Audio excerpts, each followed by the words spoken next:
Alright, we are back for another painting tutorial, and it is our first Leagues of Votann tutorial. I'm hoping to get a couple out. We'll see how it goes, but I'm definitely going to get this one out, obviously. So, this is because Leagues of Votann, at least in my head, they're sort of like Space Marines in the sense you can paint them however you want. I mean, you can always paint any army however you want, but, you know, this kind of power-armored sort of style really lends itself to literally painting almost any color. So this is going to be less about how to paint a certain league, I guess they're probably called, and just more about showing off the way I'm painting this one. So I'm going to start with Mortarion Grime, and I'm going to put this all over this guy, this gal. I think this gal. In any event, we're going to put this all over. Specifically focusing on the clothes, anything that's cloth. But if we get some on the armor, it's not a big deal because we're going to use a darker color on the armor. And I actually lost my train of thought. I'm not sure what I was about to say. In any event, we're putting it all on the clothes here. This is going to be sort of the main color. Or the secondary color. I don't know. These in this paint scheme, the two main colors are sort of competing. I'm not sure exactly what the main color would be. The other color is going to be blue, so people would probably say that's the main color because it's the more vibrant one. This is much less vibrant. I'm just gonna get it in here, around the face here. And I'm also going to make sure to get the gloves. Every other color we're going to use on this Space Dwarf will be much darker than this, so not a problem there. And I have seen some people... So the web store and the official art has them with one color for the armor, one color for the clothes, and then another color for the sort of metallic stuff on them. But I've also seen some people who just paint like everything that isn't the outer armor one color and then the outer armor a different color. That's sort of the way I'm leaning personally, but we're gonna see. I know the general colors I'm going to use for this model today, but I don't know exactly where I'm going to place them, so we'll just kind of go through it and see what happens. But I'm going to let this dry, and then we'll come back and do the next step. Alright, we are back, and we're going to add some Black Legion now. This is going to be for all the sort of, I guess, the bits that aren't the main armor color. So we're going to start here with the shoes, or the boots, whatever you prefer.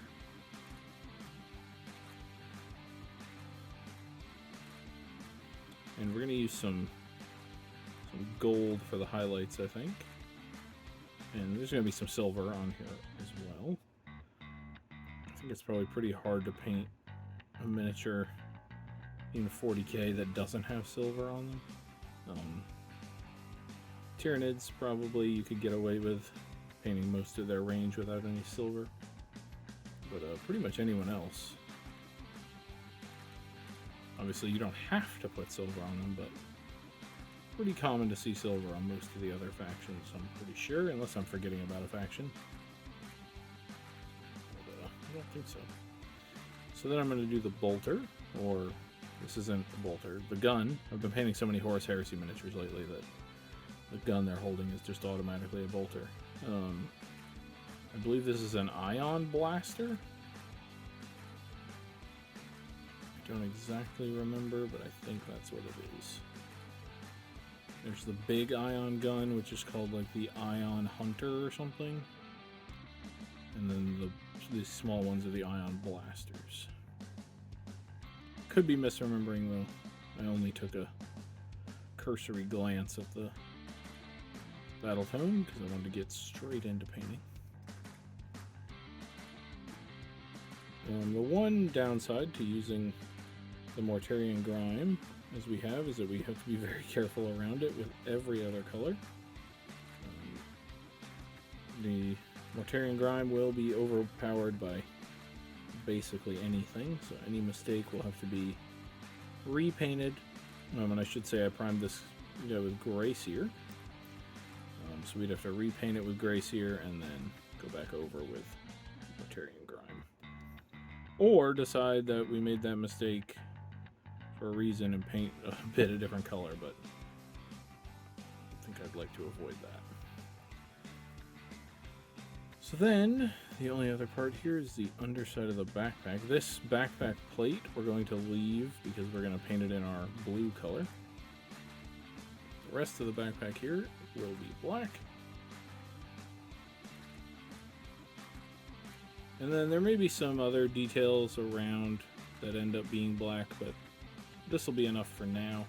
I really like to get in several of the other colors before I get the real punchy color, which is going to be our blue on the model, just so I can kind of feel out how the miniature is going to look.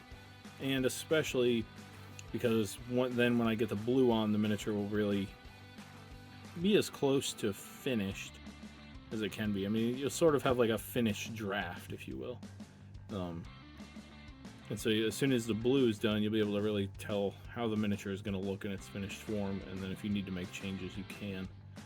But if you do the blue first, then you're kind of waiting to do all these other colors. Oh, I do know, actually. Another part that needs to be black, and that's the knee pads and the elbow pads. So I'm just going to finish this up, do these pads here, let this black completely dry because some of our blue is right next to it, and then we'll come back and we'll do the blue. Alright, we are back and we're ready to add the blue. So for that, I'm going to use Talisar Blue. I'm going to get both my brushes ready here, my bigger one and my smaller one. We'll start with the bigger one, but I may need to move to the smaller one. Just keeping my brush pretty wet compared to maybe how I usually keep it, just so this blue flows nice and evenly across the surface of our armor here. And I'll probably dip it in the water a little more frequently than maybe with some other colors. On the cloth and stuff, it's going to flow pretty well just because it's going to get in all the cracks and crevices of the cloth, and you know, we don't really have to help it along that much. But on these flat armor panels, we want to make sure we're helping it as much as we can. Get this shoulder pad now. Just being careful around the edges. Again, that Mortarian Grime will be defeated by almost any color we're using.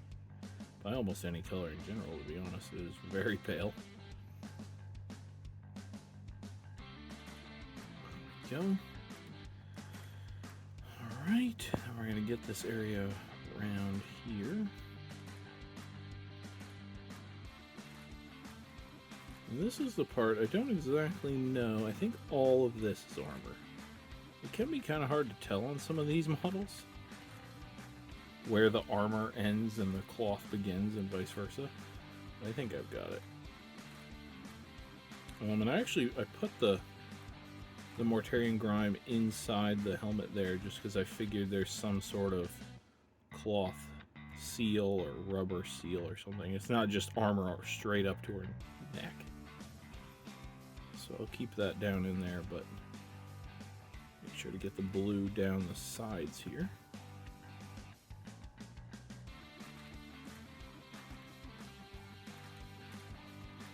There we go. Probably have to use a smaller brush till I get in between her helmet, or between her head and the side there, but I can do the rest of this.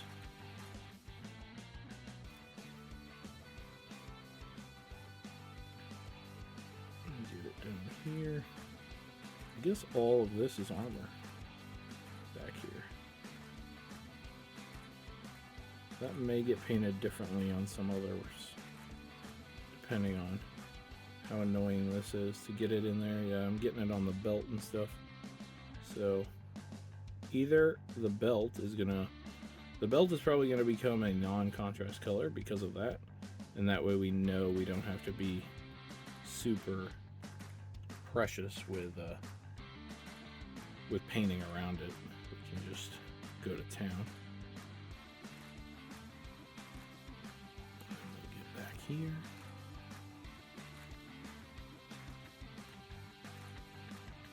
And this, of course.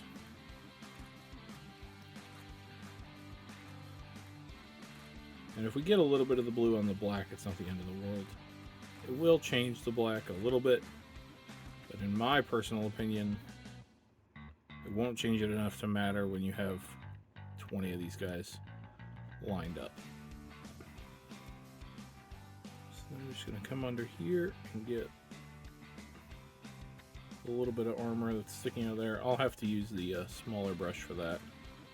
But I'm going to get this as well. This is going to be blue.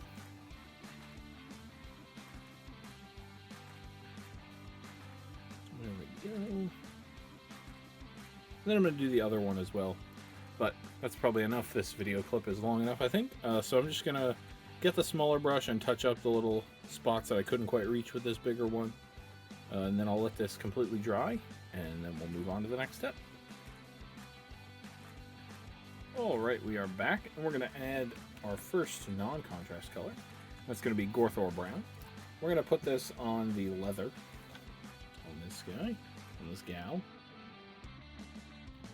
And I'm not going to be too fancy with this, because really we're just putting this on here to cover up the blue that we got on the belt, and then we're going to put a contrast paint over it. So I'm not even going to worry about full coverage really.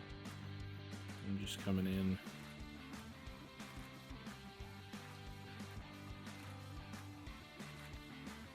Getting it on the main surfaces here.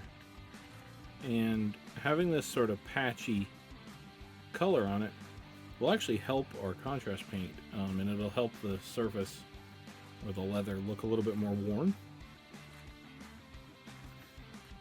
It's gonna help our Gorthor Brown needs some help being not as thick. Good gracious. Might be time for a new pot of Gorthor Brown. I'm almost at the bottom of this one. So yeah, we're just gonna, because we're gonna leave it patchy, we'll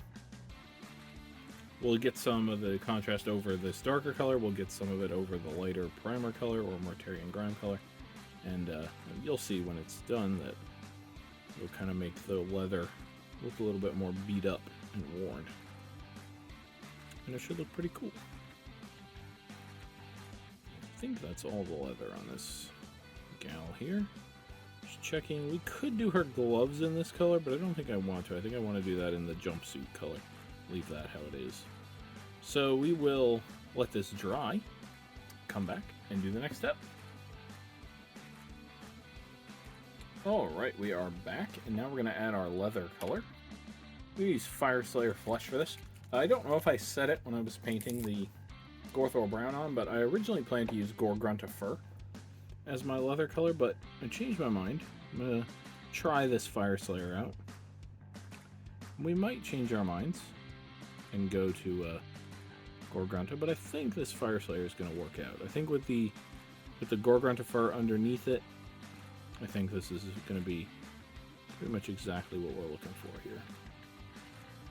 So again, just being careful around the Mortarian Grime. All the like belt buckles and stuff, we can not worry about being careful around, because we're obviously going to paint them in with a metallic color. But hopefully you can see how the different colors underneath this are kind of lending it to a little bit more worn out leather. Just kind of enhancing what the contrast paint is already doing, pulling itself away from the edges, settling in the recesses. Just kind of assisting, since our Gorthor Brown was on the surface of everything, it obviously wasn't settling in any recesses anyway.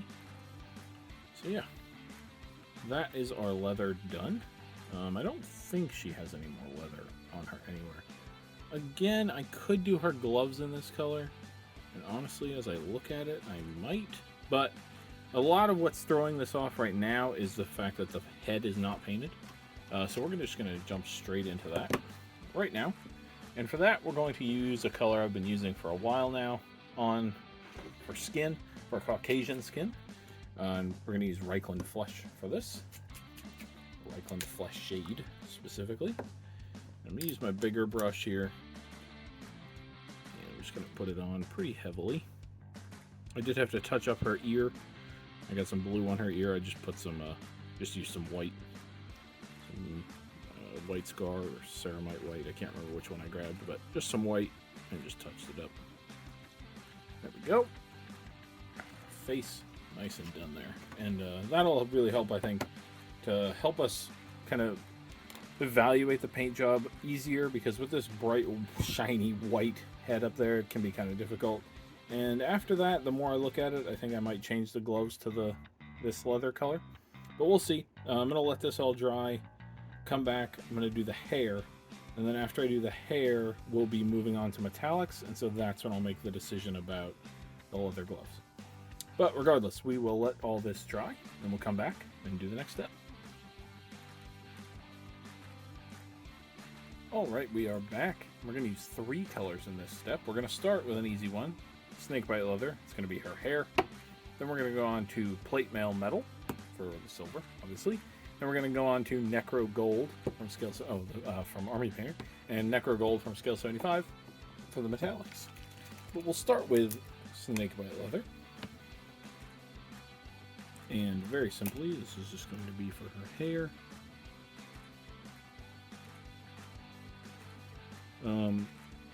Definitely going to be mixing in a bunch of different hair colors on these dwarfs. But just go for a fairly simple one this time.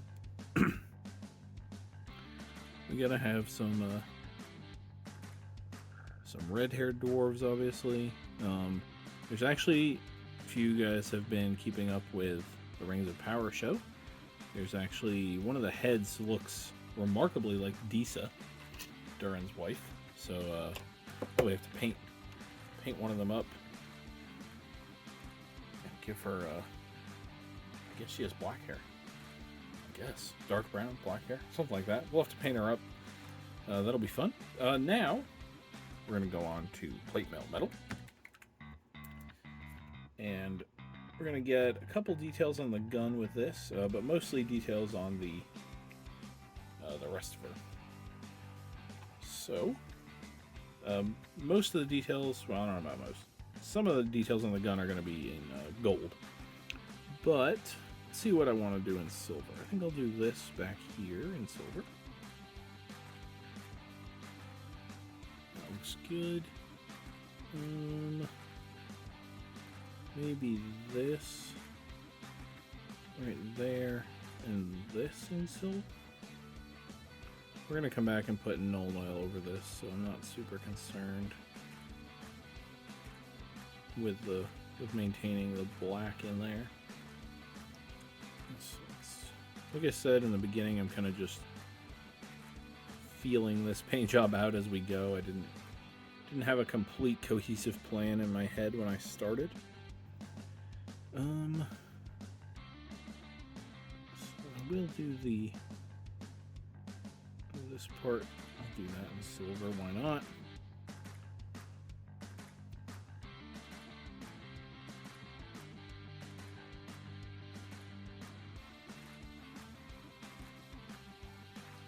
Alright, I think I'll come back to the gun in a minute. I'm going to do some of the other stuff. So this carabiner right here, I'll paint that in silver. The belt buckle here, going to get that in silver. Being careful around our other colors. There we go. These things on her pants, I'm going to do these in silver. I don't know exactly what they are. They kind of look like power beads that you'd see on like a Space Marine power sword. And that very well could be what they are. Powering the suit she has on. I'm going to get them in silver.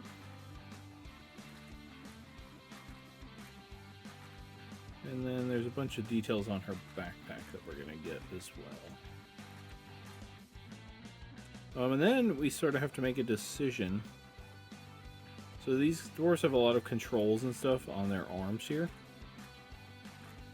we basically have to make the decision about how intense we want to go on them. If we right now decide that we're going to paint them all, individual colors and stuff, then we kind of need to carry that across the army. But we also might just decide to do them pretty simplistic. I think I'll think about it in the break in a second and decide after that. I'm going to get these rivets. This paintbrush could use some help. As you can tell, I'm sure it's fraying a little bit, but it'll be alright for this dwarf here. Might need to change it out for the next couple dwarves, but it's alright. There's a couple more rivets. I'm not going to paint every single rivet. I don't think that's personally worth my time for a whole army. But these ones, like if you saw any of my Space Marine Legions videos, I painted the rivets that were upward facing. Most of the time you're going to see the model, if it'll focus. Hello? Most of the time you're going to see the miniature like this, from an upward angle as it's sitting on the table. So, yeah. I'm going to get this little... I'm going to get my paintbrush, stay in a point. And then I'm going to get this little thing right here. And then we're going to go on and do this little circle right here. This entire sort of housing or whatever it is. I'm going to do this in silver. And the two little control knobs that are inside it. There we go. And get the sides of this as well. And then these two pipes that are running from her backpack into her armor. I'm going to do those in silver also. We are doing a fair amount of silver, but we do want gold to read as our sort of tertiary color. Hopefully, just by the nature of silver being very neutral and often appearing on miniatures as not part of a color scheme just because things are metallic. Hopefully that will go a long way in not making our silver look like our tertiary color, but we'll see. But now we're going to go on to Necro Gold from Skill 75. Get a little bit of this out. And actually, this I like to keep my video clips pretty short, and this one's already going on pretty long. So why don't we put a pause in here? I'll let some of this dry, and we'll come back and do the gold. Alrighty, we are back, and we're gonna start in with our Necro Gold here. I'm gonna paint all these sections here in the gun. If you watched my most recent video before this, I was painting the Volkite cannon on the new Demos Predator. I showed off a technique that I hadn't used in a while, but that I thought would look cool on it, where you prime the thing in black and then just paint up to the edges, but you don't paint in the recesses between the panels. You just leave them black, and that's the same thing I'm going to employ here. I'm just going to paint the raised areas basically, but leave the black in between the panels. I think it looks pretty cool. Kind of does the shading for you almost. It's a very simplistic style. Obviously, you're just really applying one color and calling it a day. But for my style of video and for the style of armies I'm painting, works just fine for me. So that's the kind of style you're looking for too. I can highly recommend it. I'm gonna get this piece here in gold. I'll get this up top as well. Then I'm gonna get the sort of, I can't tell if this full thing is the trigger. I think it's just a guard. It's hard to tell. In any event, it's gonna be gold. And then I'm just gonna tap the rivets here because they're not upward facing, but they are forward facing for when we take the photos. So in this case, it's probably a good idea to paint them. And we're going to come back here, and these side things here, they're going to be gold, whatever they are. These details on the side of her backpack. Probably could have done that a little more neatly, but that's alright. Those are the sort of mistakes that, obviously, if you're going for parade ready or beyond even, you'd obviously fix them. For battle ready, you know, fix them if you have extra time. I like to move pretty quickly between projects, finish one, move on to the next. So that little tiny mistake there, not something I'm really interested in fixing. So then I'm going to come down to her boots here, and these little sections, same as I did on the gun. Just going to paint the individual sections in, leaving the black in the recesses. There we go. And the other one.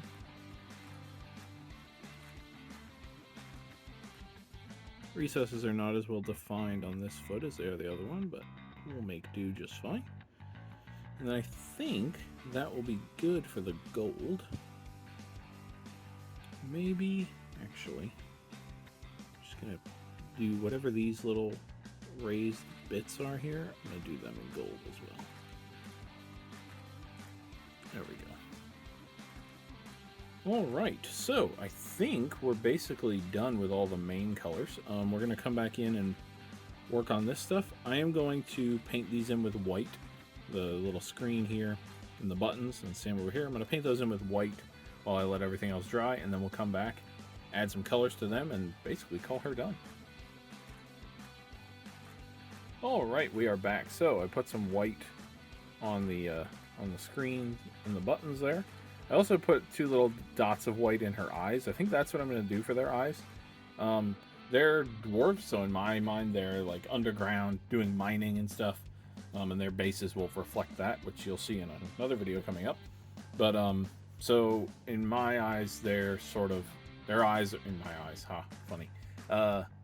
They're sort of reversed. Instead of having the dark in the center, they have the dark out to the sides, and they have the, not a lit up eye, but they just, you know, you're seeing through the dark, kind of like if you shine your flashlight into the forest, you can see the eyes of animals sometimes looking back.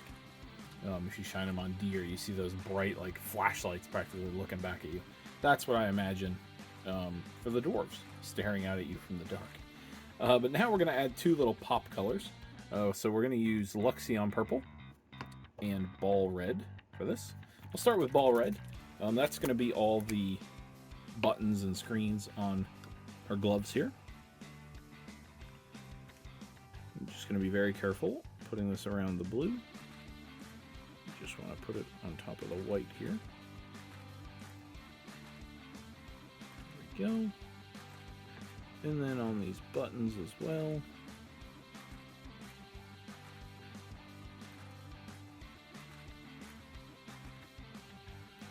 There we go. And then these buttons over here. Excellent. And then our Luxion Purple is just going to be for our gun here. It's an ion gun, so I imagine there's some sort of energy component to it. So we're just going to put a little bit of this down in here.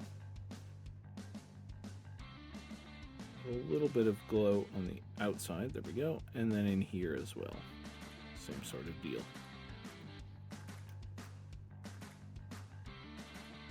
And just like that.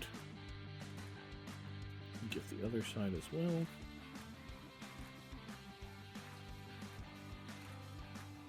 And there we go. There's our just a little bit of pop colors to help sell the whole thing. And with that, I think we're about done. I'll probably put some Nuln Oil. I guess I can show that real quick. Nothing too novel about putting Nuln Oil across a miniature, but nonetheless, I will do it. This is the new formulation of Nuln Oil. And I'm just going to put this all over the silver, the black, and the gold. I'm going to avoid these two bits for now because I just put my purple there. But I will put it over that area as well. I'm going to put it on the silver here that's on her jumpsuit, just being very careful. Just shading it a tiny bit with this. I don't want to get a pool of Nuln Oil on the Mortarion Grime that we used. So you just want to shade them just a tiny bit. There we go. We'll get this carabiner here, belt buckle. I'll probably put it across all the leather. I like Nuln Oil over brown leather like this. I really like how it affects it. How it comes out. Shades it quite nicely. Obviously Agrax Earthshade works really well in brown as well, but I just personally like black, especially for sci-fi things. In my head, sci-fi shades more to black, fantasy shades more to brown, and that's usually how I make my decisions on glazes or washes at the end. So when in doubt, that's what I go for. And then I'll get the gun here. Just avoid that area of purple. And as you notice, I decided to keep her gloves in this same Mortarion Grime color. That may change down the line, I'm not 100% sure, but for this video and for right now, they're going to stay that color, and I think that looks pretty good. Just going to get some Nuln Oil on this, a little bit on there. There we go. Alright, and with that, I think we will call her done. So right about now, you'll be seeing some pictures of her. I don't know if you'll see her on her base, her real base, or if she'll just have her base colored brown. Regardless, hopefully very soon, probably within, I hope, within a day of when you're seeing this video, the next video will be out, which will be talking about their bases. I am using some 3D printed bits for the bases. I think that's the first time I'm using them on the channel. I know not everyone has access to a 3D printer or likes 3D printing. I personally would prefer to use all GW parts. That's just my personal opinion. But in this case, I don't really have access to anything from GW that would fit the aesthetic I want, so I went in that direction. Not going to be going in that direction for every miniature, but in this case I am. I personally don't own a 3D printer, so I get someone else to do it for me. But yeah, that's a tangent for that video. But regardless, thank you everybody for watching. If you like the video, feel free to click the like button, subscribe to the channel, and I will see you on the next one.